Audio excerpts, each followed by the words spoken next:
Good morning dear students. आज हम 9th standard के हिंदी विषय के बारे में जानकारी 9th-10th स्टैंडर्ड के हिंदी विषय के बारे में जानकारी प्राप्त करेंगे। इसमें आपका फर्स्ट टर्म होगा 80 मार्क्स का आपका रिटर्न पेपर और 20 मार्क्स का आपका इंटरनल मार्क्स। ऐसे 100 अंकों का फर्स्ट टर्म आपका होगा। सेकेंड टर्म 80 मार्क्स का आपका रिटर्न पेपर और 20 मार्क्स का आपका इंटरनल मार्क्स, यानी 80 जो है वो आपको रिटर्न के तौर पर लिखना है और 20 जो है वो आपके इंटरनल मार्क्स यहाँ पर रहने वाले हैं। कुल मिलाकर दोनों मिलाकर 200 होते हैं। 9th स्टैंडर्ड में उसका एवरेज निकाला जाता है। हम देखेंगे अभी इसका, और 10th स्टैंडर्ड में सीधा 100 मार्क्स के ही टर्म रहते हैं। फर्स्ट टर्म 100 मार्क्स का और प्रीलियम 100 मार्क्स की। अभी हम इसका कृति पत्रिका प्रारूप किस प्रकार होगा वह देखेंगे कि किस प्रकार इसकी कृति पत्रिका का डिवाइडेशन किया होता है, कैसे 80 मार्क्स होते हैं।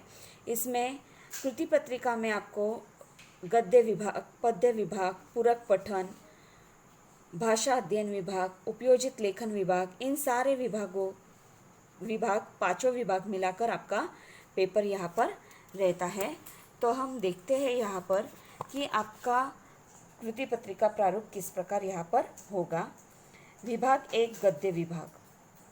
प्रश्न पहला अ और आ पठित गद्यांश। पठित गद्यांश यानी आपका जो टेक्स्ट बुक है, उस टेक्स्ट बुक में आपको जो भी पाठ दिए गए हैं, उन पाठों के आधार पर आपको पैराग्राफ दिए जाएंगे और उस पैराग्राफ के आधार पर आपको उसके आंसर्स लिखने होते हैं। तो हम सबसे पहले देखते हैं प्रश्न पहला अ और आ, ये दोनों एक साथ ले रहे हैं क्योंकि इन 8 अंकों का जो डिवाइडेशन है वो दोनों में सेम होता है। प्रश्न पहला में पहला आता है आकलन कृति 2 अंकों के लिए। यहाँ पर आपको 4 घटक होते हैं, यानी आधे आधे अंक के लिए 4 घटक यहाँ पर दिए जाएंगे, 2 अंक, या फिर आपको यहाँ पर 2 घटक लिखने हैं 1-1 अंकों के लिए, कुल मिलाकर 2 अंक। यानी आपकी आकलन कृति जो होगी वो टोटली आपकी जो होगी वो 2 अंकों के लिए आपकी होगी।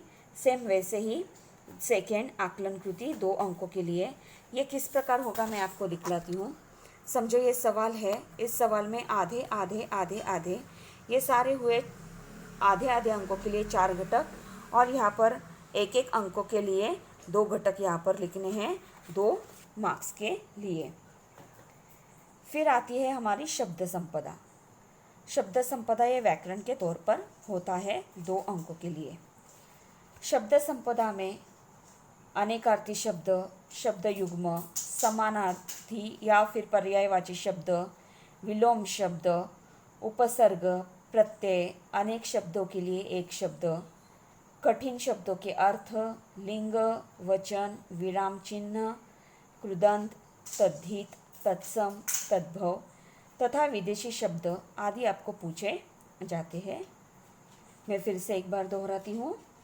शब्द संपदा में शब्द युग्म, समानार्थी या फिर पर्यायवाची शब्द, विलोम शब्द, उपसर्ग, प्रत्यय, अनेक शब्दों के लिए एक शब्द, कठिन शब्दों के अर्थ, लिंग, वचन, विराम चिन्ह, कृदंत, तद्धित, तत्सम, तद्भव तथा विदेशी शब्द आदि आपको पूछे जाते हैं। यह सवाल होता है आपका 2 अंकों के लिए। फिर अभिव्यक्ति। यहाँ पर आपको स्वमत अभिव्यक्ति लिखनी होती है, जो आप हाँ और ना दोनों में भी लिख सकते हो, लेकिन आपका विचार ऐसा क्यों है, आपको एक आध मत हाँ लगता है तो वो क्यों, ना लगता है तो वो क्यों, उसका स्पष्टीकरण आपको देना होता है। ये सारा आंसर जो आप लिखने वाले हो वो प्रश्न के ही आधार पर आपका आंसर होना चाहिए। यह अभिव्यक्ति का प्रश्न होता है आपका 2 अंकों के लिए। यानी प्रश्न पहला अ और आ 8 और 8 मिलाकर 16 अंक यहाँ पर हमारे होते हैं। प्रश्न पहला ई अपठित गद्यांश।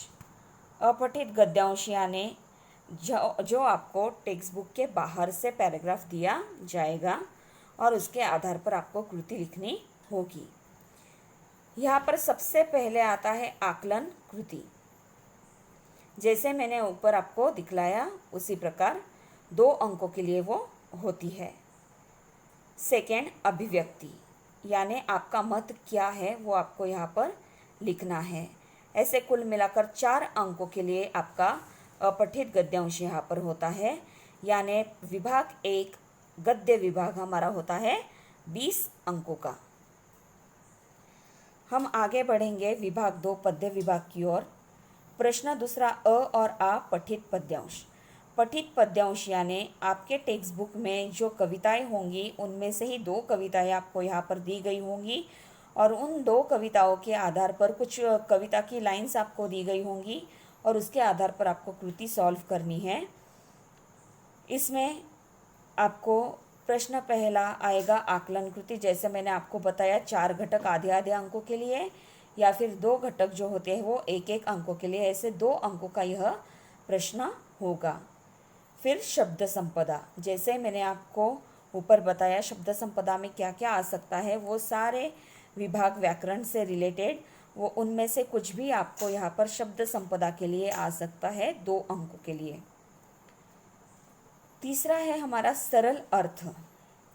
सरल अर्थ यानी आपको कृति के आधार पर जो पद्यांश दिया जाएगा उस पद्यांश में 8 से 10 लाइन का जो पद्यांश होगा उस पद्यांश में से कोई 2 या 4 लाइन्स दी जाएगी और उसका अर्थ क्या है वो आपको लिखना होगा। वो कुल मिलाकर 2 अंकों के लिए।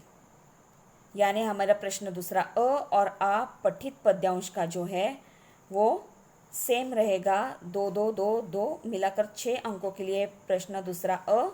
प्रश्न दूसरा आ उसमें भी सेम, आकलन कृति 2 अंकों के लिए, शब्द संपदा 2 अंकों के लिए, सरल अर्थ 2 अंकों के लिए। यानी 6 और 6 मिलाकर 12 अंक का यहाँ पर हमारा जो है विभाग 2 पद्य यहाँ पर होता है। फिर हम आगे बढ़ेंगे विभाग 3 पूरक पठन। इसमें प्रश्न तीसरा पठित गद्यांश पर होता है और अपठित गद्यांश पर होता है और आ जो होता है वो पठित पद्यांश के आधार पर होता है। इसमें पूरक पठन से रिलेटेड आपके टेक्स्ट बुक में जो भी गद्य होगा, जो भी पाठ होगा, उसमें से उस पाठ में से एक पैराग्राफ लिया जाएगा और उस पैराग्राफ के आधार पर आपको जो कृति है वो सॉल्व करनी होती है। यहाँ पर भी आपको आकलन कृति दी जाएगी 2 अंकों के लिए और अभिव्यक्ति लिखनी होगी 2 अंकों के लिए। कुल मिलाकर हमारा प्रश्न तीसरा अ जो पठित गद्यांश है वो होता है 4 अंकों का। हम आगे बढ़ेंगे पठित पद्यांश। यहाँ पर भी जो हमारा पाठ्य पुस्तक में पठित पूरक पठन के आधार पर आपको जो कविता दी जाती है, जो पद्य दिया जाता है, उस पद्य में से जो पद्य आपको कृति पत्रिका में दिया जाएगा उस पद्य के आधार पर आपको यह प्रश्न सॉल्व करने होंगे। इसमें भी पहला आता है आकलन कृति 2 अंकों के लिए। जैसे मैंने आपको ऊपर बताया 4 घटक लिखने होंगे 2 अंकों के लिए या फिर 2 घटक लिखने होंगे 2 अंकों के लिए और अभिव्यक्ति 2 अंकों के लिए। यानी कुल मिलाकर प्रश्न तीसरा अ हमारा हुआ 4 अंकों का और आ हुआ हमारा 4 अंकों का, यानी टोटल हुआ हमारा 8 अंकों का। ये जो प्रश्न तीसरा है वो हमारा होता है। यानी विभाग 1 गद्य, पद्य और पूरक पठन ऐसे मिलकर 40 अंकों का यह होता है। इसमें से सिर्फ जो प्रश्न पहला ई अपठित गद्यांश होता है सिर्फ वो बाहर से पैराग्राफ दिया जाता है, बाकी सारे आपके टेक्स्ट बुक्स में ही होते हैं। हम आगे बढ़ेंगे। अभी हमने गद्य, पद्य और पूरक पठन विभाग के बारे में देखा। आगे हम देखेंगे विभाग 4 जो होता है वो हमारा भाषा अध्ययन विभाग होता है। इस भाषा अध्ययन विभाग में व्याकरण आपको दिया जाता है जो हमारा होता है 14 अंकों का। इस भाषा अध्ययन व्याकरण में सबसे पहले आता है शब्द भेद। शब्द भेद में आपको संज्ञा, सर्वनाम, विशेषण पहचान कर लिखना होता है कि सेंटेंस में संज्ञा है, सर्वनाम है या विशेषण है, वो पहचान कर आपको यहाँ पर लिखना होता है। वो 1 अंक के लिए होता है। फिर सेकेंड है हमारा अव्यय। इसमें आपको सेंटेंस दिया जाएगा कि निम्नलिखित वाक्य में से अव्यय पहचान कर लिखो, या फिर आपको ऐसे भी दिया जा सकता है कि अव्यय शब्द दिया जाएगा उसका वाक्य में प्रयोग करो, ऐसे भी आ सकता है 1 अंक के लिए। फिर आता है हमारा संधि। संधि में संधि पहचानना, उसका विच्छेद करना, संधि शब्द बनाना, इन घटकों का समावेश होता है 1 अंक के लिए। फिर आती है हमारी सहायक क्रिया। सहायक क्रिया, सेंटेंस दिया जाता है और उस सेंटेंस में से सहायक क्रिया कौन सी है वो पहचान कर हमें लिखनी होती है 1 अंक के लिए। फिर 5वीं होती है हमारी प्रेरणार्थक क्रिया। ये जो प्रेरणार्थक क्रिया होती है वो भी हमारी 1 अंक के लिए होती है। उसमें आपको क्रिया दी जाएगी, उसका प्रथम प्रेरणार्थक रूप और द्वितीय प्रेरणार्थक रूप उस शब्द का हमें लिखना होता है, वो 1 अंक के लिए हमारा होगा। फिर आता है मुहावरे। इन मुहावरों में आपको एक मुहावरा दिया जाएगा, उसका अर्थ लिखकर आपको उसका वाक्य में प्रयोग करना होता है, अथवा आपको अधोरेखांकित वाक्य दिया जाएगा, वाक्य में अधोरेखांकित मुहावरा होगा और कोष्टक में दूसरे मुहावरे होंगे, उसमें से उचित मुहावरे का चयन करके आपको वाक्य फिर से लिखना होगा, वो होगा आपका 1 अंक के लिए। हम आगे बढ़ेंगे कारक। कारक में आपको सेंटेंस दिया जाएगा, उस सेंटेंस में से आपको कारक पहचान कर उसका भेद लिखना होता है, वो है आपका 1 अंक के लिए। फिर आता है विराम चिन्ह। हम 5th स्टैंडर्ड से लेकर विराम चिन्ह को पढ़ते आ रहे हैं। विराम चिन्ह हमारा होगा 1 अंक के लिए। विराम चिन्ह में हमें कई सारे प्रकार हमने देखे हैं। फॉर एग्जाम्पल, जैसे कि पूर्ण विराम हो, अल्प विराम हो, अर्ध विराम हो, प्रश्न सूचक चिन्ह हो, योजक चिन्ह हो, विस्मय सूचक चिन्ह हो, इकहरा उद्धरण चिन्ह हो, दोहरा उद्धरण चिन्ह हो, विवरण चिन्ह हो, कोष्टक चिन्ह हो, लाघव चिन्ह हो। इनमें से कोई भी विराम चिन्ह आपको वाक्य में सही जगह पर, जो विराम चिन्ह के हमने प्रकार अभी सुने, उसमें से जो उचित विराम चिन्ह होता है हमें वाक्य में उचित जगह पर लगाना होता है। ये हमारा होता है 1 अंक के लिए। फिर आता है हमारा काल परिवर्तन। काल परिवर्तन जो है वो हमारा होता है 2 अंकों के लिए। इसमें आपको 3 एग्जाम्पल दिए जाते हैं, जैसे कि वर्तमान काल है, भूतकाल है, भविष्य काल है, उसके जो उपप्रकार हैं, इन सारे बातों की पढ़ाई हमें करनी होती है। और उनमें से जो कोई 3 एग्जाम्पल में से आपको 2 एग्जाम्पल सॉल्व करने होते हैं, 2 उदाहरण लिखने होते हैं 2 अंकों के लिए। फिर हमारा आता है वाक्य भेद। वाक्य भेद में रचना के आधार पर और अर्थ के आधार पर ऐसे 2 सवाल आपको होते हैं 2 अंकों के लिए। फिर वाक्य शुद्ध करना। वाक्य शुद्ध करना में आपको 2 अंक के लिए लिखना होता है। अशुद्ध शब्द दिए जाते हैं, उस अशुद्ध शब्द को आपको शुद्ध करना होता है कुल 2 अंकों के लिए। यानी बच्चों, अगर हम देखेंगे तो हमारा जो भाषा अध्ययन विभाग जो है, व्याकरण विभाग जो है, कुल मिलाकर 14 अंकों का यहाँ पर होता है। इनमें से कई प्रकार हमने लास्ट ईयर जो है वो हमारे व्याकरण बुक है उनमें पढ़े हुए हैं।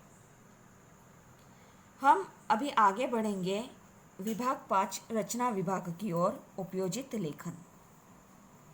उसमें प्रश्न 5वां अ रचना उपयोजित लेखन विभाग में प्रश्न पहला आता है पत्र लेखन, 2 में से 1।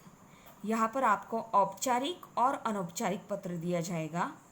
उन दोनों में से कोई एक पत्र आपको यहाँ पर लिखना होता है 5 अंक के लिए। नेक्स्ट है हमारा गद्य आकलन। गद्य आकलन में आपको पैराग्राफ दिया जाएगा और उस पैराग्राफ के आधार पर आपको 4 ऐसे प्रश्न बनवाने होंगे जिनके आंसर एक एक वाक्य में हो। प्रश्न की रचना सही होनी चाहिए, शब्दों का प्रयोग शुद्ध होना चाहिए। 4 अंकों के लिए हमारा गद्य आकलन विभाग रहेगा। यानी प्रश्न 5वां अ जो है हमारा रचना विभाग में 5 और 4 मिलाकर 9 अंकों के लिए प्रश्न 5वां अ रहेगा। प्रश्न 5वां आ, इसमें 2 कृतियाँ पूछी जाती है, कोई भी एक हल करनी होती है। यहाँ पर प्रश्न 5वां आ में पहला सवाल दिया जाएगा, वृत्तांत लेखन कीजिए अथवा कहानी लेखन कीजिए। 5 अंकों के लिए यह सवाल होगा। वृत्तांत लेखन में आपको टॉपिक दिया जाएगा, उस टॉपिक के आधार पर आपको क्या करना होगा, पूरा वृत्तांत लिखना होगा। जैसे हमने लास्ट ईयर देखा था, स्थान, जगह, दिनांक वगैरह सारी चीज़ें, उन सारी बातों को ध्यान में रखते हुए हमें वृत्तांत यहाँ पर लिखना होता है। वो होता है 5 अंकों के लिए। इसको और सवाल होता है, यानी अथवा विकल्प यहाँ पर होता है। आप एक तो वृत्तांत लेखन कीजिए या फिर कहानी लेखन कीजिए। आपको मुद्दे दिए जाते हैं, मुद्दों के आधार पर आपको कहानी लेखन करना होता है। वो होता है आपका 5 अंकों के लिए। विभाग 5A में हमने देखा कि पहले प्रश्न में हमें यहाँ पर विकल्प मिला है, एक तो वृत्तांत लिखिए या फिर कहानी लेखन कीजिए। प्रश्न 5A में हमारा दूसरा सवाल होता है विज्ञापन लेखन। विज्ञापन लेखन यानी हमें यहाँ पर एडवर्टाइजमेंट बनवानी होती है। ये जो एडवर्टाइजमेंट होती है वो हमें टॉपिक के आधार पर ही लिखना होता है, टॉपिक से रिलेटेड बातें ही हमें वहाँ पर लिखनी होती है। बच्चों, यहाँ पर मैं एक बात आपको बताना चाहती हूँ कि जो विज्ञापन लेखन आप करने वाले हो, वो संपूर्ण विज्ञापन लेखन जो है वो आप पेन से ही कीजिए। जो भी आप वहाँ पर लेखन का काम करने वाले हैं, आप जो लिखने वाले हैं विज्ञापन में, वो सारा जो लेखन है वो आप सिर्फ और सिर्फ पेन से ही लिखिए। वो विज्ञापन लेखन जो है हमारा 5 अंकों के लिए होता है। कुल मिलाकर प्रश्न 5वां आ हुआ हमारा 10 अंकों का। फिर हम आगे बढ़ेंगे प्रश्न 5E निबंध लेखन।